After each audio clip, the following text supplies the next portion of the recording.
இன்னைக்கு video conference மனு கொடுக்க வந்திருக்காங்க. என்னன்னா இந்த மாதிரி வக்கீல் வசதி வந்து எனக்கு வீடியோ கான்ஃபரன்ஸ் எதுவும் அப்பியர் ஆகிறதுக்காக இது வந்தது இன்னைக்கு. அவ்வளோதானே. இன்னைக்கு காலைல வீடியோ கான்ஃபரன்ஸ் அப்பியர் ஆகிட்டாங்க. 2 பேருமே அப்பியர் ஆகிட்டாங்க.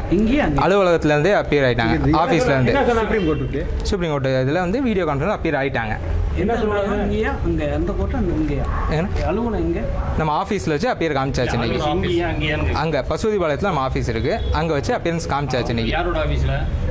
அட்வொகேட் ஆஃபீஸில் வச்சு காமிச்சாச்சு. அப்பியரன்ஸ் இன்னைக்கு காமிக்க வேண்டியது இருந்துச்சு, அதனால் காமிச்சாச்சு. இது சுப்ரீம் கோர்ட்டில் ரங்கோலின்னு சொல்லிட்டு ஒரு அட்வொகேட் இருக்காரு. அவரோட இன்டிமேஷன் மூலிமா இது இப்போ இன்னைக்கு நடந்திருக்கு. பிளே ஸ்டோர் மற்றும் ஆப் ஸ்டோரில் இருந்து பாலிமர் செயலியை QR கோடு மூலம் பதிவிறக்கம் செய்யுங்கள். செய்திகளை உடனுக்குடன் பெறுங்கள்.